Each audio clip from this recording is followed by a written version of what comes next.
Indonesia sebagai negara maritim dan agraris. Kenapa ya Indonesia disebut sebagai negara maritim dan agraris? Yuk simak videonya. Meski manusia itu tinggal di darat, tapi ternyata wilayah laut di Indonesia jauh lebih luas, teman-teman.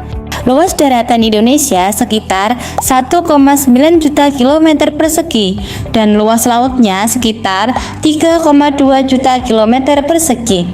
Jika dipresentasikan, sekitar 2/3 atau 62% wilayah Indonesia ternyata adalah perairan loh. Dari luasnya laut Indonesia, terdapat 17.000 pulau dengan garis pantai sepanjang 108.000 km. Secara sederhana dan ringkas, Indonesia disebut sebagai negara maritim karena beberapa alasan berikut.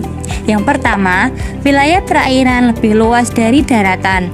Yang kedua, ada banyak pulau yang dikelilingi wilayah perairan. Yang ketiga, memiliki sumber daya laut yang besar. Yang keempat, punya masyarakat yang bekerja sebagai nelayan. Sebagai negara maritim, Indonesia memiliki beberapa keuntungan yang bisa dimanfaatkan, yaitu 1. Sumber daya besar di sektor perikanan dan kelautan. 2. Kedudukan strategis di jalur perdagangan global. 3. Memiliki daya tarik pariwisata.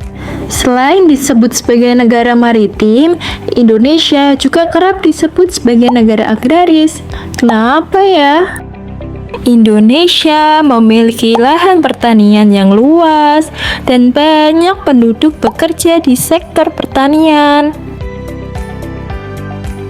Bagi negara, mempunyai lahan pertanian jelas sangat menguntungkan karena bahan pokok terjaga. Jika lahan itu produktif, maka bisa mendongkrak pertumbuhan di sektor sosial, ekonomi, dan pembangunan.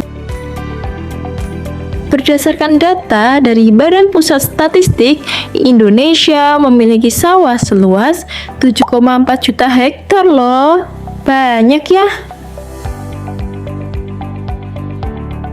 Secara sederhana dan ringkas, Indonesia disebut sebagai negara agraris karena beberapa alasan berikut. 1. Hasil pertaniannya beragam. 2. Mempunyai lahan yang luas dan subur. 3. Cadangan perairan cukup untuk pertanian. 4. Melakukan ekspor hasil pertanian. Dan yang terakhir, memiliki cadangan pangan yang cukup untuk masyarakat. Jadi, dapat disimpulkan bahwa negara maritim adalah negara yang sebagian besar wilayahnya didominasi oleh perairan dan mampu memanfaatkan kekayaan lautnya secara optimal.